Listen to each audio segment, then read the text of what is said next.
ขอยกมือ10 นิ้วกราบนอบน้อมอย่างพระติรัตนแก้วเจ้าตั้ง3 ประการ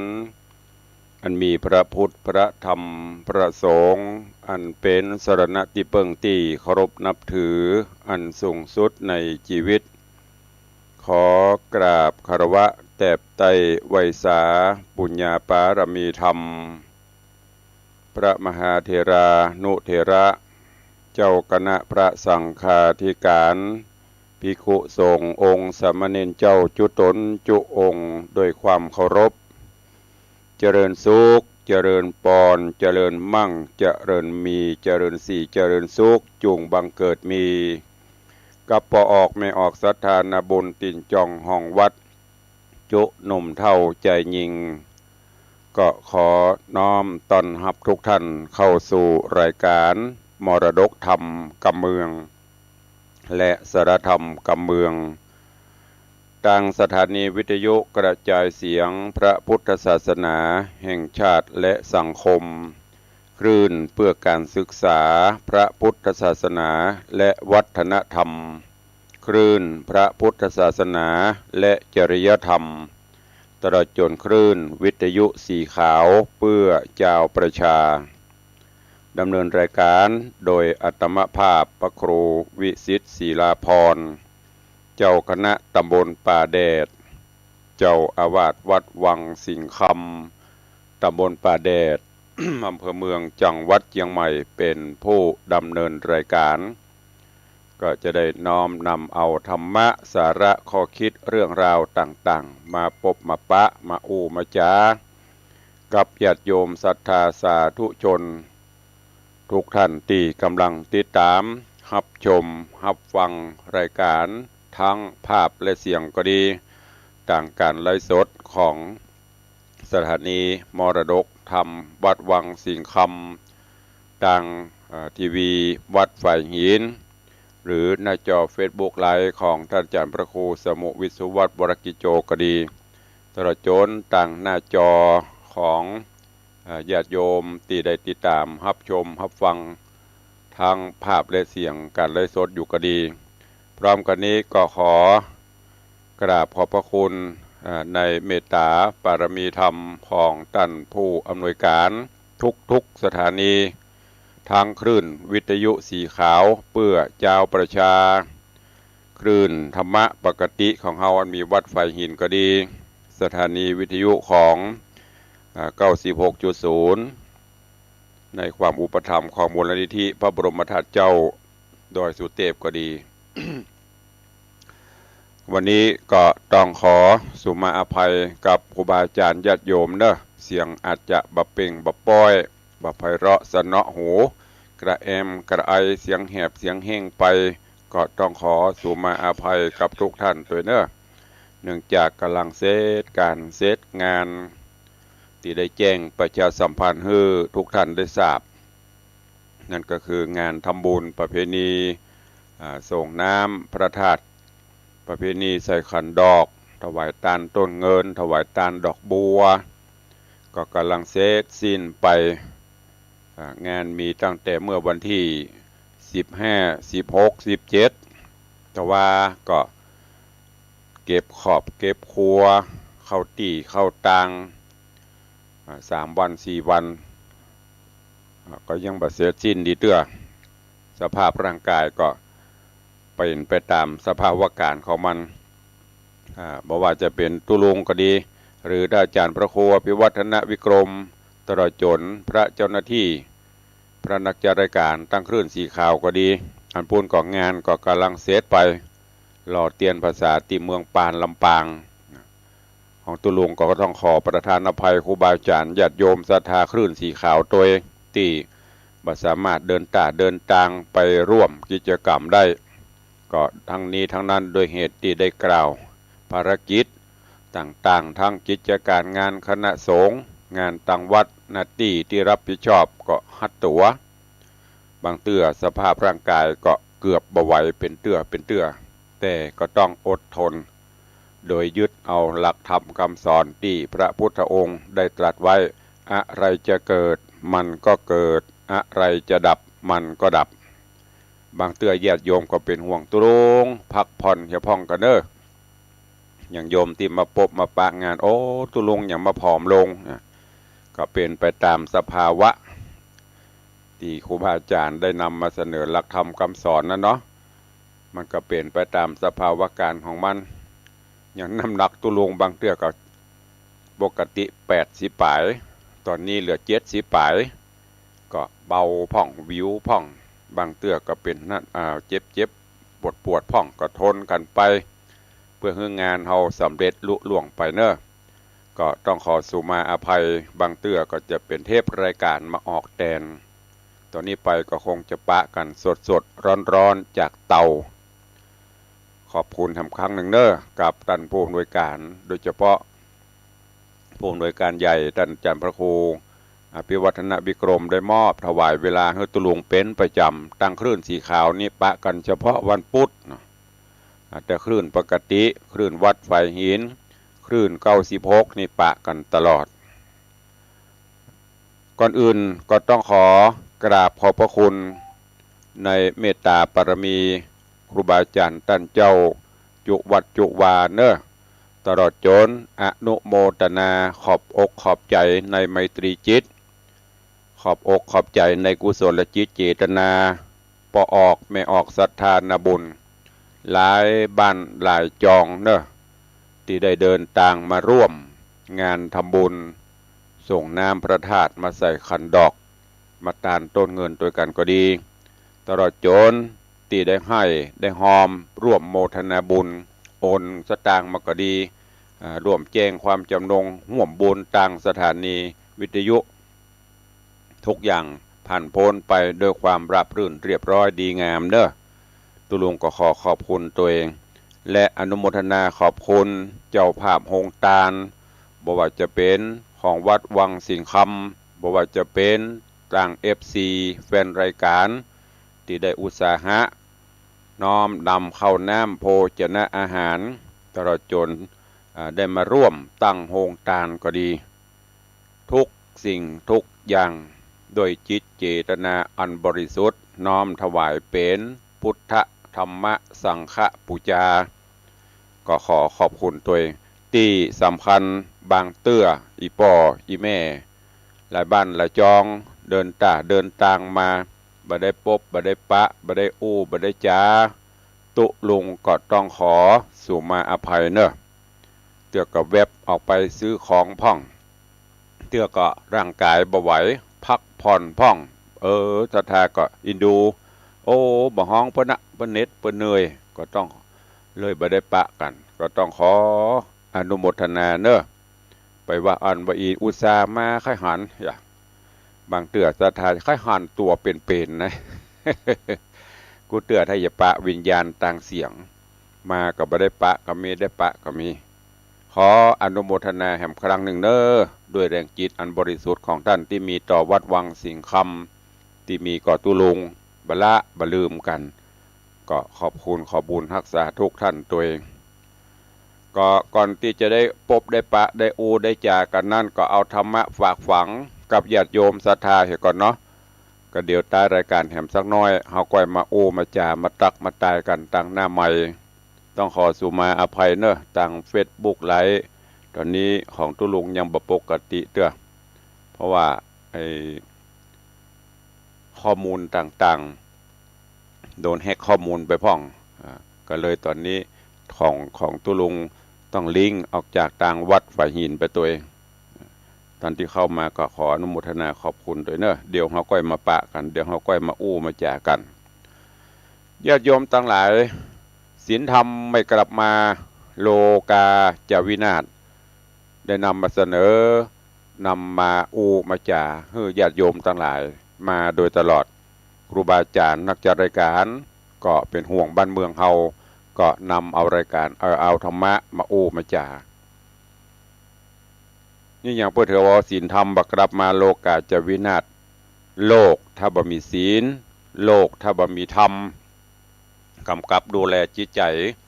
มันก็จะปั่นป่วนมันก็จะยุ่งเหยิงเพราะทิฏฐิต่างๆบอกว่าจะเป็นความโลภความโกรธความหลงกลุ่มรุม จิตใจถ้าเฮาบ่มีธรรมะเข้ามาปฏิบัติก็จะทำในสิ่งที่เฮาต้องการบางครั้งสิ่งที่เฮาทำลงไปก็อาจจะเดือดร้อนผู้อื่นนำความเสียหายมาสู่สังคมบางเตื้ออาจจะม่วนใจสุขใจเฮาแต่ตุกใจเปิ้นความปั่นป่วนเกิดขึ้นก็มีแต่ถ้าเฮามีศีลมีธรรมน้อมนำมาเป็นเพราะเฮาว่าเป็นอย่างเบรกรถถ้าบ่มีเบรกเวลาขี่ไปก็ลงเขาลงห้วยไปเฉี่ยวไปโจรเปิ้นฉันใดจิตใจเฮาถ้าบ่มีเบรกหรือว่าบ่มีศีลบ่มีธรรมคอยเบรกมันก็จะเตลิดเปิดเปิงไปยิ่งปัจจุบันนี้เฮาจะหันว่าลูกหลานตันเต้าเยาวชนก็ดีหรือสถาบันต่างๆมีแต่เรื่องมีแต่ราวเปิดข่าวมานี่บางเตื้อโอ้บ่ค่อยพอละสังคมเฮาไร้ศีลขาดธรรมดังนั้นตุลุงถึงบอกว่าถ้าศีลธรรมบักกลับบักปิกมาเนี่ยโลกาหรือโลกเขาเนี่ยจะวินาศเพราะก็จะเกิดการหันแก่ตัวจกชิงวิ่งราวสาวได้สาวเอาไร้ศีลไร้ธรรมมันจะเกิดขึ้นดังที่ครูบาอาจารย์เปิ่นได้พยากรณ์ครูบาอาจารย์ได้กล่าวไว้สิ่งต่างๆเหล่านั้นก็ปรากฏขึ้นในปัจจุบันนี้ในบ้านในเมืองเราเริ่มมาเรื่อยๆวันนี้ก็เลยค่อยฝากธรรมนูญชีวิตเป็นข้อคิดเตือนจิตเตือนใจญาติโยมศรัทธาเนอะอย่างน้อยก็จะได้ดึงจิตดึงใจเฮาเข้าสู่ร่างกายเฮาบ่ให้มันเตลิดเปิดเปิงไปตัวเปื่อนตัวฝูงตัวคนอื่นลำไปญาติโยมอีพ่ออีแม่ทั้งหลายเพิ่นบอกว่าตราบใดที่แต่ละคนยังบ่มีธรรมนูญแห่งชีวิตนั่นก็คือการเคารพกฎกติการะเบียบวินัยกฎหมายบ้านเมืองข้อบังคับของสังคมแล้วเฮาจะไปหวังอันยังกับการแก้ไขหรือสร้างสรรค์สังคมประเทศชาติอย่างน้อยผู้คนควรที่จะเคารพกติกาเคารพกฎต่างๆที่ตั้งขึ้นมาเพื่อส่วนรวมบ่ใจกติกาหันแก่ตัวเพื่อพวกพ้องอันกติกาหรือธรรมนูญถ้าเป็นต่างโลกก็ได้แก่กฎหมายกฎรัฐธรรมนูญเนี่ยที่จะแก้พ้องอันนั้นก็แก้มาตรานั่นแก้มาตรานี่แก้นั่นแก้นี่อันนึงเพราะว่ารัฐธรรมนูญกฎหมายบ้านเมืองคือกฎหมายประจำชาติหมายถึงรัฐธรรมนูญกับกฎหมายที่เปิดได้ร่างได้กฎได้แก้กันขึ้นมาส่วนรัฐธรรมนูญประจำชีวิตของคนเฮามันมีสองอย่างนะรัฐธรรมนูญบ้านเมืองรัฐธรรมนูญกับชีวิตรัฐธรรมนูญกับประจำชีวิตก็ได้แก่ธรรมวินัยธรรมวินัยคืออย่างพ้องธรรมวินัยก็คือศีลศีลในที่นี้ไม่ต้องไปเอานักขอคือมีศีล5มีศีล8เป็นต้นไอ้อย่างก็ตามเมื่อบ่เข้าทางของคนที่บ่เข้าทางของคนก็หาทางฮื้อได้ฮื้อด้านไผจะเดือดร้อนเสียหายจะได้ก็จ้างมันขอฮื้อได้เปรียบอันเนี้ยที่เกิดขึ้นปัจจุบันเนี่ยบางเทื่อก็ตัวเองดีได้ดีมีสุขแต่คนอื่นเปิดเดือดร้อนอย่างที่เพิ่นบอกว่าสิ่งใดก็ตามที่เฮาทำลงไปดีกับตัวเฮาดีกับสังคมดีกับประเทศชาติพระศาสนาบ้านเมืองอันนั้นควรช่วยกันทำสิ่งไหนที่ทำลงไปแล้วเดือดร้อนคนอื่นหรือว่าดีกับตัวเดือดร้อนคนอื่นอันนั้นอย่าทำสิ่งใดก็ตามทำแล้วเดือดร้อนเฮาคนอื่นดีก็ไม่ต้องทำสิ่งใดก็ตามที่ทำลงไปแล้วเดือดร้อนกับเฮาเดือดร้อนกับคนอื่นก็ไม่ต้องทำเนี่ยเพราะขาดธรรมนูญชีวิตท่านทั้งหลายโดยเฉพาะอย่างวันเนี้ย บ่อู้บ่ตุ้งบ่จะว่าเอาการเมืองมาวิจารณ์เด้อวันเนี้ยก็จะมีทางบ้านเมืองเฮาเพิ่นก็จะมีการโหวตการเลือกตั้งอย่างแฮมคัดเลือกผู้นำประเทศก็ผ่านมาแล้วรอบหนึ่งวันนี้จะเป็นรอบต่อไปแฮมการบ้านการเมืองเลือกตั้งเสร็จตอนนี้ก็ยังบ่เสร็จดีก็ยังระส่ำระสายกันอยู่เพราะเฮาจะหานว่านักการบ้านการเมืองก็ดีอย่างต่างๆเหล่านี้อย่างที่เพิ่นว่านักการเมืองก็เป็นอันธพาลนักการเมืองบางคนก็ทำตนเป็นนักกวนเมืองทำให้สถาบันอันทรงเกียรติก็พลอยเสื่อมเสียไปเฮาจะหันว่าแม้แต่จะขึ้นท่านประธานที่เคารพสภาอันทรงเกียรติสภานั้นมันทรงเกียรติแต่คนนี่ทรงเกียรติมันคนละอย่างนะเกลียดกับเกียรติไปคนละอย่างทำให้เป็นภาพที่บางเตื้อก็บ้านเมืองก็จะเสียหายผลกระทบในสายตาของต่างประเทศต่างชาติเปิ้นยามใดที่ความคิดความหันขัดแย้งแทนที่จะร่วมกันแก้ไขด้วยสติปัญญาก็ซ้ำหันหน้าเข้ามาประสานประจานกันต้องแก้ไขด้วยสติปัญญาหันหน้าเข้ามาประสานประโยชน์ร่วมกันโดยใจหลักธรรมเอาแต่ตรงกันข้ามใจอารมณ์แทนเหตุแทนผลแสดงความเป็นนักเลงแสดงความเป็นอันธพาลอย่างที่ผ่านมาญาติโยมท่านทั้งหลายผู้นำทั้งหลายในทางพระพุทธศาสนาได้กล่าวถึงลักษณะของคนพาลไว้ก็ มีหลายประการอยู่แต่ย่อๆก็คือถ้าคนพาลก็จะชอบจักนำไปในทางที่ผิด2ชอบอู้ในสิ่งที่บ่ใช่ธุระ3หันผิดเป็นชอบ4แม้อู้ดีๆก็โคตร5บ่ฮับหูในเรื่องของระเบียบวินัยอันเนี้ยเป็นห้องว่าคนพาลอันดีๆนั้นบ่เอาแต่สิ่งที่มันผิดเอามามาจากันยุยงกันไปชอบทำในสิ่งที่บ่ใช่ธุระของตัวง่ายๆคือบ่ใช่หน้าที่ของเฮาก็บ่ต้องไปยุ่งเปิ้นหันผิดเป็นชอบอันไหนที่มันดีอยู่แล้วก็ควรจะรักษาไว้อันไหนที่มันบ่ดีก็ค่อยแก้ไขบ่ใช่อันดีก็เอาบ่ถูกใจกูบางสิ่งบางอย่างอย่างเปิ้นว่าถูกต้องแต่ไม่ถูกใจก็บ่เอาให้เหมาะจะเอาถูกใจเป็นเหตุยังก็ตามถ้าเอาถูกใจนี่มันบ่ค่อยได้บ่ค่อยดีเท่าใดต้องเอาถึง2อย่างทั้งถูกต้องและถูกใจถ้าถูกต้องบ่ถูกใจก็ยุ่งถูกใจบ่ถูกต้องก็ยุ่งเอาความถูกต้องเป็นเกณฑ์ถูกต้องแล้วก็มันจะถูกใจคนอื่นตัวบางเตื้อเปิ้นเปิ้นจาอย่างดีๆก็โคตรบ่ยอมรับความคิดหันของคนอื่นบ่นำมาแก้ไขเนี่ยคนพาลแล้วก็ที่สำคัญบ่ฮับบ่ฮู้ในเรื่องของระเบียบวินัยทุกที่เปิ้นมีกฎมีระเบียบสุมาเตอะแม้จะเข้าห้องน้ำบ่ได้เปิ้นก็มีระเบียบมีกฎก่อนเข้าห้องน้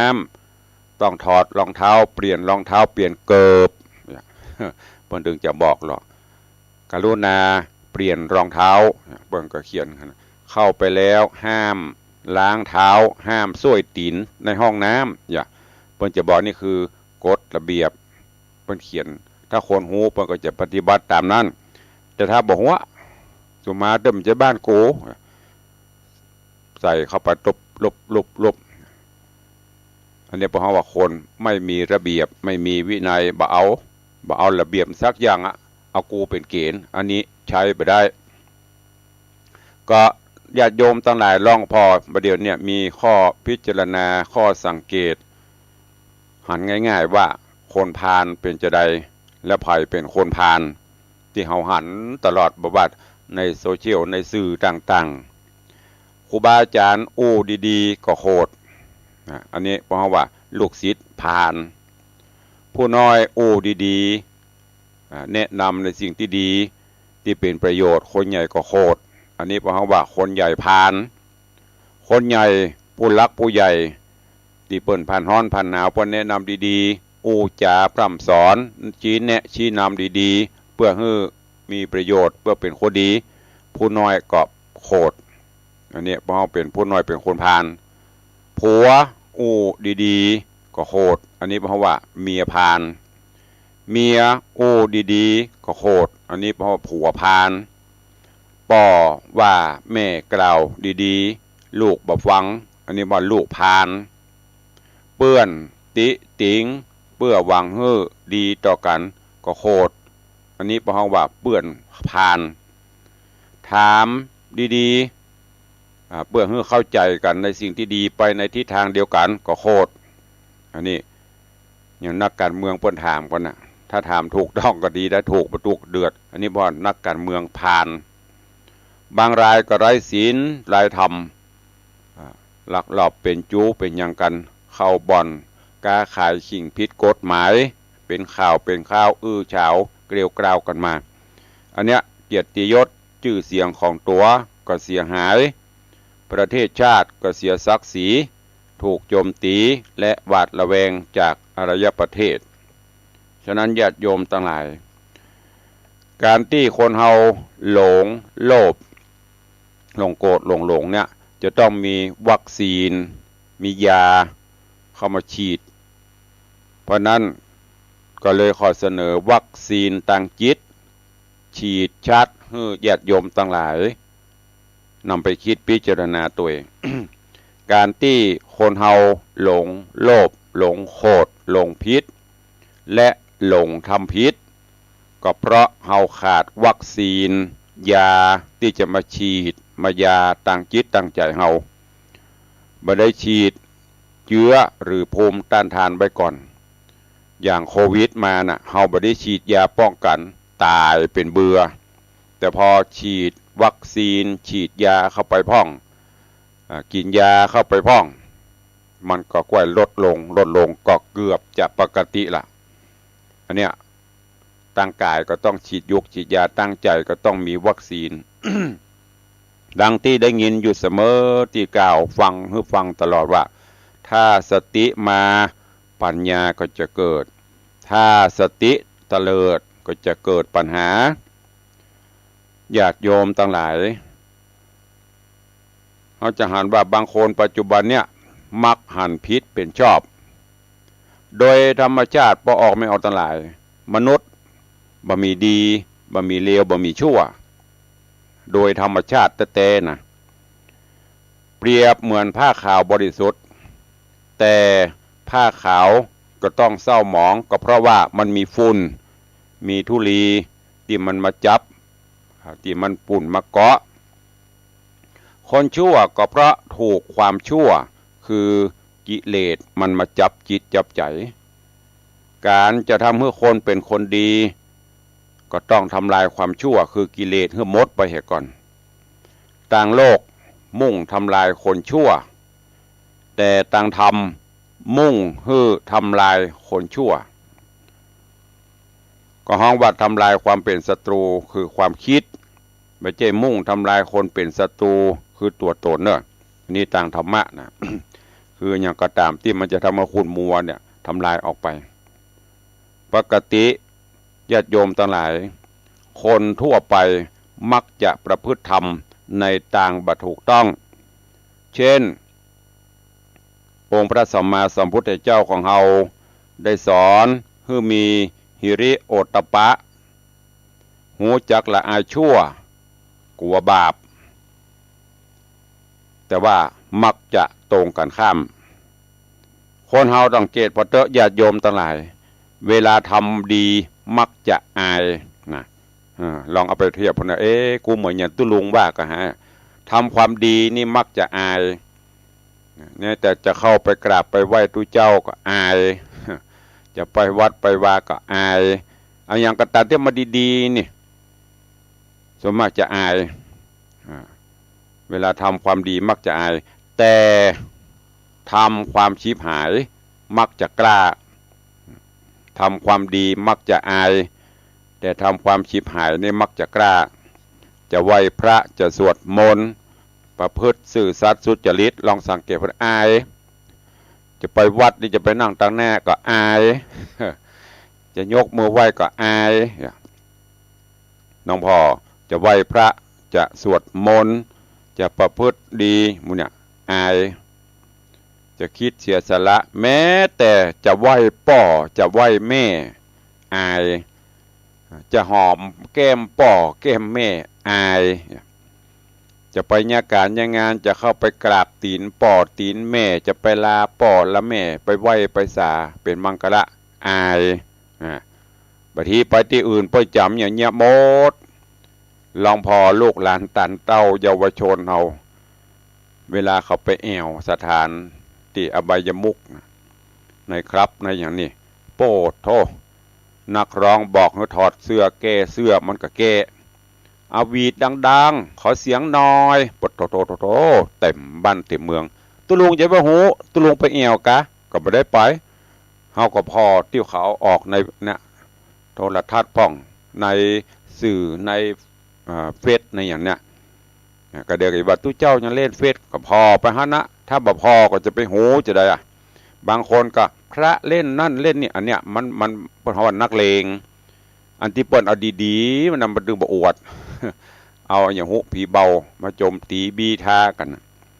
ก็ต้องหาข้อมูลก่อนที่จะมาบรรยายมาอู้มาจ่าเนี่ยถ้ามีข้อมูลไปพอไปอย่างเขาจะไปหูได้จะได้เวลาเขาจะเนี้ยอย่างดีๆเนี่ยอายที่เข้าขับเข้าบาร์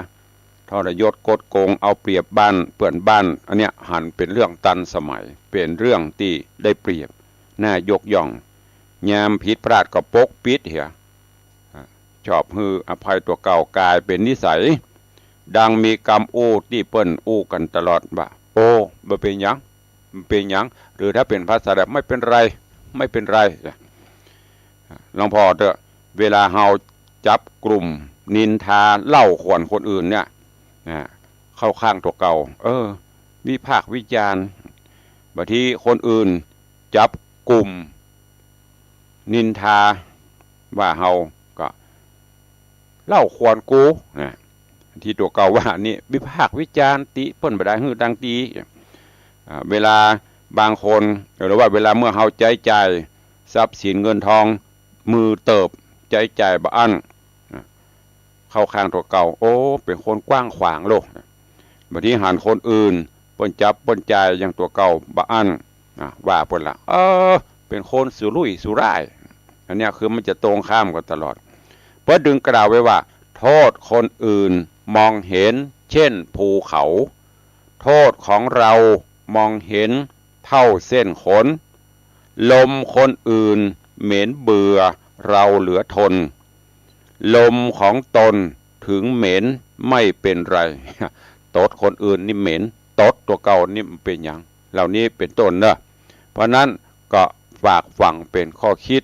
กับปออกไม่ออกศรัทธานาบุญเฮาเจ้าข้าทั้งหลายได้นำไปคิดพิจารณาบ้านเมืองเฮาต้องมีศีลธรรมเป็นวัคซีนตั้งจิตตั้งใจป้องกันไว้อันไหนบดีก็ช่วยกันแก้ไขไปจะไปใจอารมณ์ยิ่งสังคมโซเชียลประเดี๋ยวนี้อันยังหน่อยก็ลงเฟซอันยังหน่อยก็วิจารณ์บางเรื่องบางราวน้อยเดียวแต่ความเสียหายเกิดขึ้นเพราะปิ้งป้องปิ้งป้องพอหันอย่างน้อยส่งแชร์กลัวป่นโมโหดีบดีติดขอกกันมดเนอะอีป้ออีแม่เฮาก็เหมือนกันเนอะตุลุงเตือนตลอดอาจารย์พระครูพิวัตรพิธนาวิกรมผอก็เอามาอู้ตลอดนะเรื่องนี้เนี่ยด้วยความเป็นห่วงเพราะเฮาบัดตันเหตุการณ์เปิ้นเดี๋ยวเปิ้นมีกฎหมายมดแต่สิ่งดีๆแชร์ไปเตอะอย่างธรรมะธรรมโมเนี่ยแชร์ไปเตอะ ได้ยินตุเจ้าเปิ้นเทศน์เปิ้นเนี่ยก็แชร์ไปตุลวงบอกเสมอไผเข้ามาแล้วนี่ขอเมตตากดแชร์กดแชร์กดแชร์อันนี้คือเปิ้นอนุญาตแชร์ไปแต่อันไหนที่มันบดีแม้แต่ข้างอันอย่างก็ละอ่อนพระเนนเล่นนะเขาก็เอามาเป็นอย่างติ๊กตอกติ๊กตึกอันอย่างบ่โหแล้วก็แชร์กับปัจเจเดอ อันนั้นแหละคือความเสียหายคนที่พอดีถ้าเปิ้นพอดีโอ้เปิ้นเอามาเป็นTikTokเอาตลกบ่ได้หรอก็จบแต่บางคนนี่ซ้ำเติมเข้าไปล่ะเนี้ยมหาละไอหัวมดบ่เดียวตู้เจ้าบ่เดียวนะบางพ่องกูตึงไปวัดทั้งที่ตัวเก่าก็ตึงบ่ไปอยู่แล้วนะเนี่ยสังคมมันเริ่มที่จะมีอย่างต่างๆขึ้นมาด้วยความเป็นห่วงเน้อลูกหลานเยาวชนคนดีก็ตามจะไปใจไปตัวกระแสลำไปกระแสบ่เดียวมันบวยถ้าเป็นกระสือแหมซ้ำหายอย่างผีสือที่ตุลุงเอามาเล่านะอันนั้นซ้ำร้ายกว่าถึงกระสือนี่ยังพอหายแต่ลืมไปสู่มาเถอะกระแสเนี่ยเรือกระสือก็เนอะกระสือเนี่ยผีโพงก็เดียมก็หายแต่กระแสนั้นมันปะทะมันไปโวยเหมือนไฟลามทุ่งปิ้งป้องปิ้งป้องสืบไปสืบมาเรื่องบ่เป็นเรื่องน้อยเดียวพินิจพิเคราะห์พิจารณามีสติสัมปชัญญะมีปัญญาเนอะบ้านเมืองประเดี๋ยวต้องมีวัคซีนคือยาตั้งจิตตั้งใจเนี่ยที่ตุงเอามาเล่าให้ฟังเอามาเสนอฝากไว้กับทุกท่านนำไปคิดพิจารณาตัวเองก็โดยเวลาก็จำกัดเนาะจะได้เข้าไปตักไปตายไปอูไปจ่าพี่น้องญาติโยมศรัทธาแห่งสักกรรมวันนี้ต้องขอเป็นพิเศษเพราะว่าหนึ่งก็เป็นวันพุธต่างคลื่นสีขาวได้ไร้เสียงนี้ไปกับญาติโยมตั้งแต่จังหวัดน่านแป่น่านพะเยาลำปูนลำปางเชียงใหม่หลายคลื่น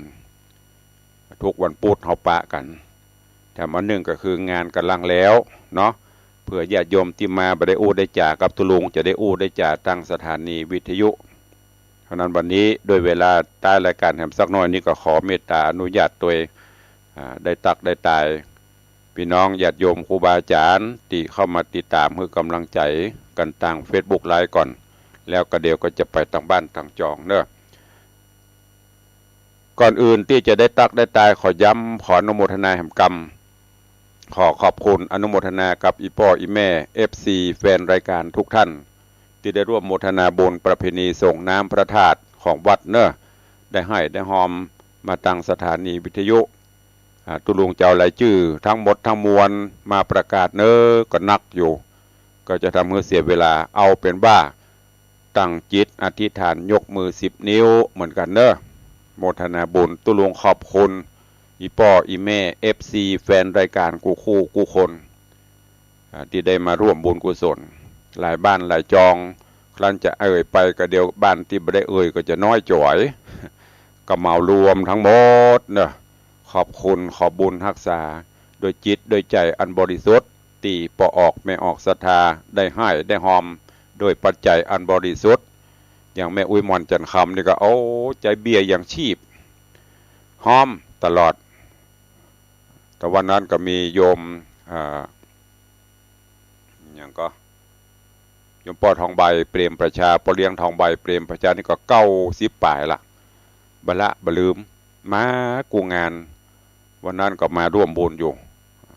หลายๆบ้านหลายๆคนเนอะพี่น้องศรัทธาขอบคุณบุญรักษาเหมือนกันตั้งจิตได้ตั้งใจอธิษฐานบุญได้ไว้ก็ขอบุญนั้นใจ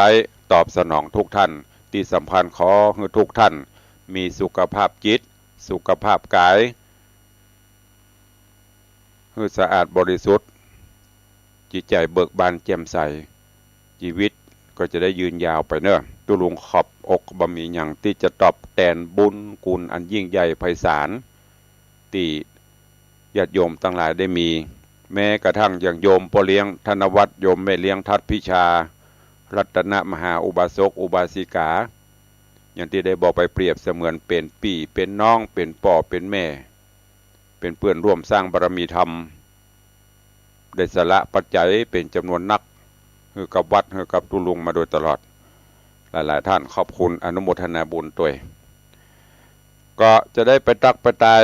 พี่น้องญาติโยมทางหน้าจอก่อนเนาะเดี๋ยวก็ก้อยไปทางนอกทางวิทยุขอบคุณกับโยมวินันจรันปิยะจันทร์เจ้าบ่าวป้ายแดงไม่ใช่เจ้าบ่าวละพ่อบ้านป้ายแดงก็แสดงความยินดีด้วยเนอะที่พี่นันเพิ่นได้สละโสดแต่ว่าวันซืนก็ได้มาทำบุญ เอาสีภรรยาละไม่ใช่แฟนนะเนาะเป็นสีภรรยาพอปบหับกันเมื่อยามก็ยังดีไม่ใช่เกย์เด้อกำลังเกิ่งคน ดีละได้มีกู้มีกิมตุลุงนึกว่าเพื่อจะเป็นอาสโลมประเดี๋ยวเป็นอาสโลมละเป็นหอเรือนหอก็แสดงความยินดีกับพี่นานก็ขอให้ชีวิตมีความการกุงรุ่งเรืองเนอะเปิ่นกำลังถ้าภาษาบ้านเฮาบ้านเมืองก็เขาแต่งงานเนาะถ้าภาษารุ่นใหม่ก็คือมงคลสมรสผ่านไปเมื่องานนี้ขอบคุณโดยพี่นานก็เป็น FC เป็นโยมอุปถัมภ์มาโดยตลอดไม่ใช่ว่าแต่งงานแล้วลืมตุลุงเราพี่นานเนอะห้ามลืมกันนะ อนุโมทนากับโยมพ่อเลี้ยงธนวัฒน์แม่เลี้ยงทัดพิชาสุสิงคำพ่อเลี้ยงกราบไหว้สาครับผมไหว้สาปารมีได้ฟังก็ดีใจสาธุเนอะพ่อเลี้ยงเนอะบุญรักษาเหมือนเดียวกันกำลังใจซึ่งกันและกันเจริญปอนโยมแม่จันดีวิสุทธินันท์เจริญปอนยายเพลินเพื่อนเกษตรเจริญปอนคุณโยมสลินทิพย์บุญเลิศเจริญปอนโยมแม่ปราณีพยาไคหพลอันนี้ก็เช่นเดียวกันโอ้อุตส่าห์เดินทางจากสันป่าตองมาทำบุญตัวตลอดกูครั้งกูคราบางเตือก็อาหารเพนพัฒหารถึงอาหารกายอาหารใจโยมแม่ก็ส่งมาตลอดเนอะตลอดจนโยมแม่จันดีสิ่งเหนือเสือใต้นี่ชายกลาง ตัวหลวงจังตั้งครับเพิ่นขอบคุณอนุโมทนาบุญกับโยมพี่อัญชลีคำกิติด้วยเนอะวันนั้นบ่ได้อู้ได้จากกันดีก็ขอสู่มาอภัยตัวขอบคุณโยมประพักเนอะโยมพี่สายจันทร์บุญยวงหรือโยมประพักกู้บุญบารมีของท่านมณิษฐ์บุญยวงอันนี้ก็ช่วยตลอดทางด้านดอกผ่องปลายปอหอมสังคัตตานแหมมาตั้งโฮงตานแหมขอบคุณบุญรักษาเนอะอนุโมทนากับครูบอยเนอะครูบอยนี่ก็หัวหน้าคณะแห่เทพประสิทธิ์ต้นเฮือดวันนั้นก็เอามโหรีปีปาดมางานคืนสุดท้ายโป้เลิกกันพอจะเตี่ยงคืนนะเป็นดีม่วนดีงานปิติยินดีขอบคุณกับคุณโยมอรพินรามบุตรสาธุเจ้าลำปางชัดเจนดีโอ้สาธุเนอะโยมอรพินได้เข้ามาติดตามรับชมรับฟังก็อาจจะบรรทั่วถึงเนอะเพราะว่าตุลุงก็พอทางโทรศัพท์ที่ลิงก์มาจากวัดไฟหินเหมือนกันวันเร็วแล้วดีๆจะปรับปรุงเครื่องของตุลุงแห่งกรรมขอบคุณทุกท่านด้วยเอาแล้วเนาะจะได้ไปตักไปตายพี่น้องศรัทธาต่างบ้านต่างจองตีกำลังรอฟังตุลุงจะหื้ออู้เมื่อใดใครจะอู้จะจะจ่ากับตุลุงเนอะอยู่ต่างบ้านต่างจองอยู่ที่ไหนต่างใดวันนี้หื้อตึงสาระจะมาอู้บดายกันนี่เนอะก็จะศรัทธาจะว่าเขาบ่มีสาระตะกี้ก็เอาวัคซีนเอายาตั้งจิตตั้งใจหื้อไปละตอนนี้ก็เข้ามาตั้งนี่เนอะเจริญปอนโยมปเลี้ยง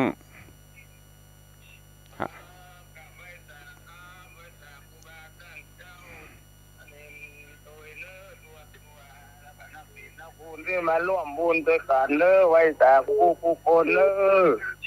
โอ้วันนี้ร้านพระครูได้ดีอกดีใจเนาะงานแล้วเนาะ โอ้ได้ปะเจ้าหมู่ปะอัน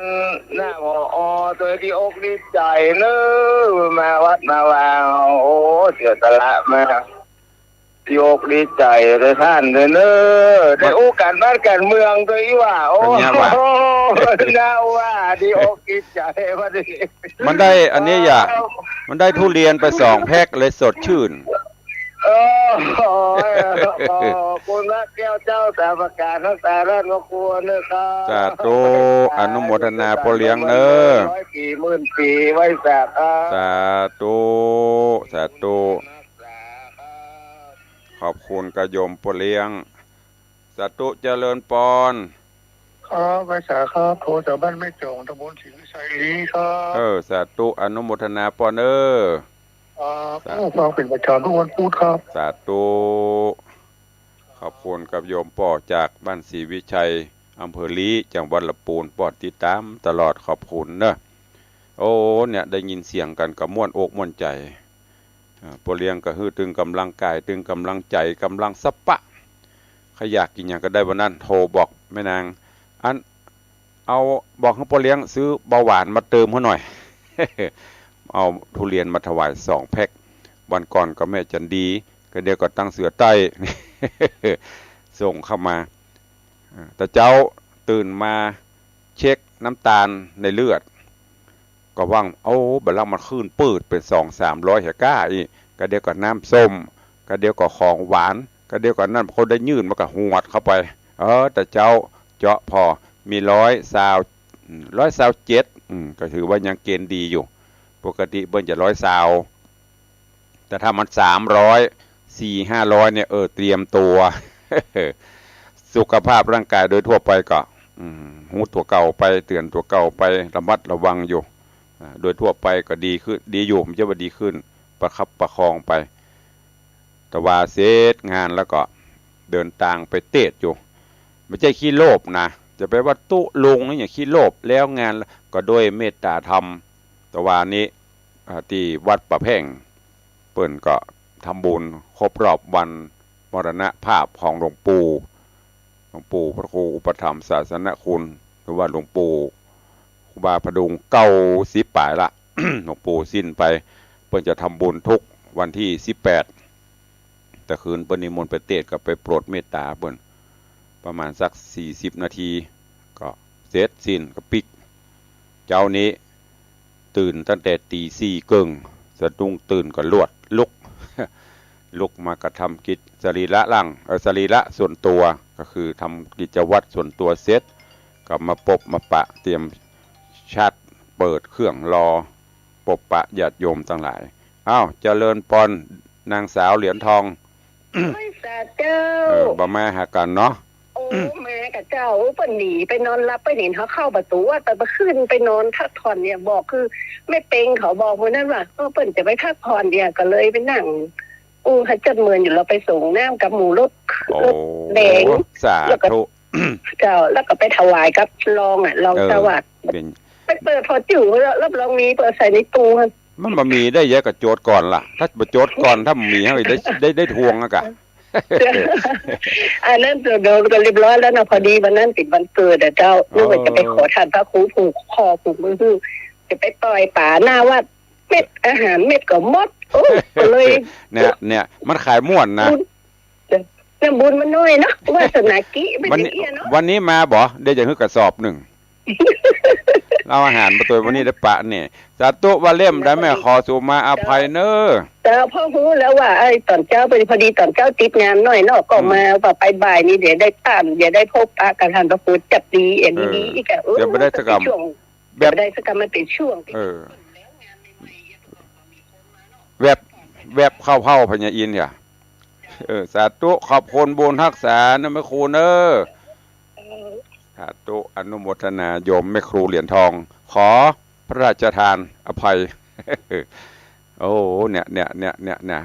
อันป่นก็อุตส่าห์มาแต่ตัวเก่าบางเตื้อก็ขอสู่มาเนอะก็ต้องชาร์จแบตเตอรี่บางเตื้อแบตเตอรี่มันอ่อนนะก็เลยต้องชาร์จเข้าไปญาติโยมจะมาห้องเนอะก็เก่งใจเนาะก็เป็นอย่างยังไม่ครูอย่างญาติโยมเขาถึงปะกันตลอดแต่บางเตื้อก็ห้องตุลุงก็ถ้าเปิ้นไปห้องก็ลุกกำก็หูตัวนะส่วนมากจะพยายามอยู่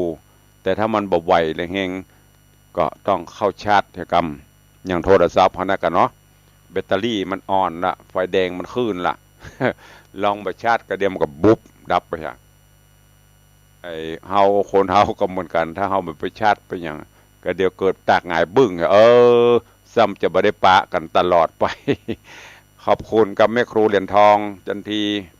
โยมแม่สุวรสมื้อนี้ทีมของเพิ่นจะมาตลอด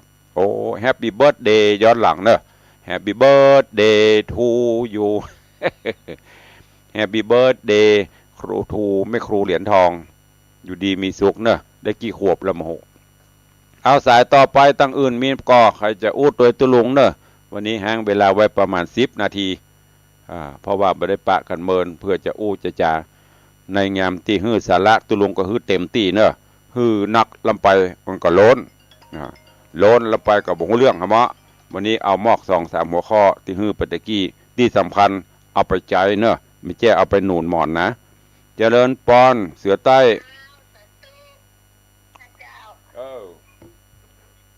วันนั้นไปได้ไปเมินแต่ได้หอมร้านกับคุณแล้วเอาถวายถูกใจกับเจ้ายังมีในตู้เย็นนะอยู่ไม่ได้จานเจ้าน้องผมไปได้ยินเตี้ยปตบอมมีเวลาแบบวันเนี้ยจะสังหารวันนี้เรียบร้อยเจ้าสาธุเนออนุโมทนาสาธุเจ้าขอบคุณโยมแม่ปณีพยาไคหพลได้เอาอาหารมาถวายยังอยู่ในตู้เย็นอยู่ เพราะว่างานอาหารก็นักก็เลยไว้ก่อนใครจะอู้ตัวตู้ลุงแหมเข้ามาเจริญปอนเจริญถึงแม่ท่านบ่ได้มาเตะก็ฟังอยู่จุดดีละโมทนาธรรมะบอกว่าจะได้ฟังเทพฟังอย่างก็เป็นธรรมะเนอะเอาไปคิดพิจารณาเอาไปใจตัวสาธุสาธุเจ้าขอบคุณโยมแม่สมทรงสิทธิตาร้องงัวแดงได้โทรเข้ามาคือกำลังใจใครจะอู้จะจะจ่ากับตู้ลุงแหมเข้ามาเนอะขอบคุณพี่นานอินสมเตปินพี่นานอินสมเจ็ดสีนี่ก็สละเวลาเข้ามาช่วยเป็นตึงปูจานเป็นตึงพิธีกร2 วันที่16 17เนาะเข้ามาช่วยหอมตัวช่วยนี่กันไปก็กลุ่มรุมลากันไปขอบคุณเนอะพี่นานอินสมเตปินมัคคณายกพิทจารย์มาละนางสาวจันคำแสงบุญเจ้าเจ้าได้ยินแล้วเจ้าก็ฟังอยู่ด้วยเจ้าก็ตัวกับฟังวิทยุกับฟังอยู่ด้วยเจ้าเพราะว่าเจ้ากับฟังโดยเจ้าสาธุเจ้านางสาวจันดีว่าใดสาธุเจ้างานแล้วก็สบายใจเนาะงานนี้แล้วก็งานต่อไปแหมป่วนเข้าภาษาป่วนแหมไปเรื่อยๆเข้าภาษาอ่านนะงานจังหวัดแล้วก็งานบริการสังคมต่อสิงหาวันที่เท่าไหร่21แต่รอก่อนโดฟังก่อนวันที่มันเป็นวันที่อาจจะเลื่อนอยู่ดูก่อนเปื่อหลีกฝนถ้าเปิดพอมันนั่นเนี่ยเปิดพอละวันอย่างบุ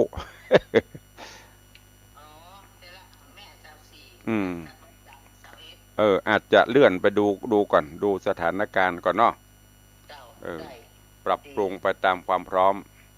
วันเกิดนี้ไปแน่สาธุอนุโมทนาเด้อจะเจริญปอนขอบคุณโยมแม่จันดีวิสุทธินันท์เจริญปอนครับไม่ช้าครับตุลุงครับจากไหนจันคิเล็กเรียกว่าเป่าครับวันนี้เวียงปะเป่าครับเสียงชัดเจนดีเนาะครับชัดเจนดีครับฟังอยู่เนอะสาธุเดี๋ยวปะกันงานต่อไปอายุวัฒนมงคลแสยิด60 ปีเนอะเดี๋ยวฟังข่าววันใดจะแจ้งให้ฟังพี่น้องทางเวียงปะเป่าก็ดีพี่น้องทางในเวียงเจียงไฮ้เนอะสาธุเวียงปะเป่าเข้ามาละแม่อินบ่ได้สาธุตุลุงไม่ฟังตลอดแต่ไม่ได้โทรหาตุลุงนะเจ้ามันเป็นยังเนอะว่างก็โทรบ่ว่างก็เป็นยังจะฟังแต่ได้ฟังตลอดเจ้าผู้วันพัดส่งอันสบายดีถ้ามาได้กินกล้วยอบซ้ำสบายกว่านี้ว่างก่อนเนอะสาธุงานอย่างตุลุงจะฝากคืออยู่เนอะขอบคุณนะแม่เนอะสาธุโยมแม่อินจากสะเมิงเปิ้นจังส่งอันอย่างก็กล้วยอบน้ำผึ้งมาถวายขอบคุณบุญรักษาเนอะสายต่อไปเหลือแฮม2-3 นาทีจะหมดเวลาแล้วเนอะใครจะอูดโดยตุลุงก็เข้ามามีไหมจากตังใดพ่องวันนี้ก็เนี่ยเพราะว่ากำลังใจ ได้โอได้จากันที่แรกตุลงว่าจะพักสกรรมพักตะวากับตะวานิสดวันนี้เปลว่าเป็นวันปูดคลื่นสีขาวบนลิงก็เลยต้องจัดขอบคุณตึงพอ96ตัววันนี้ลิงสัญญาณตัวกันเจริญปอนไว้สายเจ้าพระครูจากตังได้จากเจ็ดยอดเจ้า7 ยอด9 ยอดนี่บ่ได้เนาะ มากับวันนั้นได้ไปเจ้าพระครูปีนี้รู้สึกว่า FC หายไปนอกจาก FC แฟนพันธุ์แท้จริงๆนี่จะหันอันที่แฟนพันธุ์ปลอมนี่หายมีกับแฟนพันธุ์แท้ได้มากับบ่ได้ปะยังไม่ครูเหรียญทองมันอุตส่าห์มาแฮปปี้เบิร์ธเดย์บ่ปะตุลุง เป็นหยังรวมยอดกันพุ่นน่ะวันเบิร์ธเดย์เสียยิดห้ามขาดเนอะต้องมาเดี๋ยวจะบอกกับปกติก็คือเดือนหน้าเนี่ย21 สิงหาคมแต่ปีนี้มันใกล้กันอาจจะเลื่อนไปพ่องแล้วก็มันเป็นงานใหญ่ครบรอบตัวอาจจะย้ายเลื่อนไม่ใช่ย้ายจะเคลื่อนย้ายให้หน่อยและฝนด้วยพ่องมันจะได้สะดวกสบายเพราะว่าปีนี้เป็นงานใหญ่หน่อย60 ปีครบเสยิดเดี๋ยวจะเอาเตียนภาษามาตั้งกลางควงเพื่อ FC มาช่วยกันเป่าแฮปปี้เบิร์ธเดย์นะสาธุนะแม่เนออนุโมทนาสาธุโยมแม่จาก7 ยอดเอาเข้ามาแหม2 นาทีสุดท้ายใครฟังที่ไหนตั้งใดจะจะจะจาเข้ามาเด้อตอนนี้ว่างโทรศัพท์ลงลึงกดมาได้กับด้านเปิ่น วันนี้สดร้อนจากเตานะอันแปลกนะอย่างที่ตุลุงว่าน่ะแปลกจริงหนอวันไหนถ้าเอาแห้งเอาเทปเอาโป๊ดโถก็จะเฮากำลังนะโมตัสสะบอกกันตะแลโทรศัพท์จะได้ปิดเสียงนะวันนี้สดร้อนจากเตาวังสิงคำใครจะจะตัวก็เข้ามาเด้อทางเฟซหน้าจอ Facebook มีอันใดก็เขียนพิมพ์คอมเมนต์ไว้ส่วนที่ญาติโยมที่เป็นเจ้าภาพหนังสือเนอะตอนรายการต่อไปนะหนังสือตอนนี้ได้ประมาณ300 กว่าเล่มที่จะเป็นพิมพ์หนังสือที่ระลึกแต่วันนั้นโยมปเลี้ยงทองใบเปรมประชาป้อมาร่วมทำบุญลวดอีป้อขอหนังสือสักเล่มบอกว่าโอ้ใจตะลุป้อหนังสือจะพิมพ์ปุ่นวันเกิดตุลุงปุ๊กันอีป้อก็เลยจกหอมแหม10 เล่ม 1,500 บาทอนุโมทนาด้วยเนอะเดี๋ยวพิมพ์นะจะพิมพ์ปันเล่มแจกมดกับมดบ่มดก็แล้วไปถ้ามดก็คือมดนะใครจะร่วมก็รายการต่อไปพิมพ์หนังสือที่ระลึกงาน Happy Birthday ตุลุง60 ปี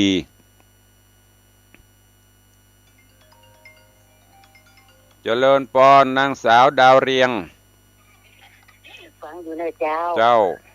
หอมสตางค์ต่อไปเนอะหอมสตางค์ไว้เนอะวันเกิดตุลุงนะปีนี้ห้ามต่ำ10,000เนอะโอกาสหอมไว้เลยนะวันละปันเนอะไอ้ยังก็ปนห้องก็เบี้ยยังชีพห้ามเอาไปจ่ายเนอะเจ้าเก็บมาหั่นน่ะจะไปหอมตุลุงเอามาหอมตุลุงกับบ่ละมือไปจ่ายอื่นละได้ตุลุงยังอย่ามากินเนาะสาธุนะแม่เนอะจะเลินป้อนสาธุ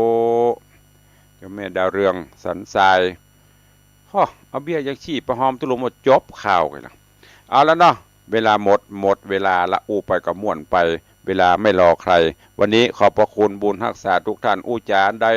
ออกไปบัดถูกบัดต้องบัดแม่นก็ขอประทานอภัยครูบาอาจารย์ท่านเจ้าญาติโยมศรัทธาเนอะขอบพระคุณท่านผู้อำนวยการสถานีคลื่นวิทยุสีขาวเพื่อเจ้าประชาทุกคลื่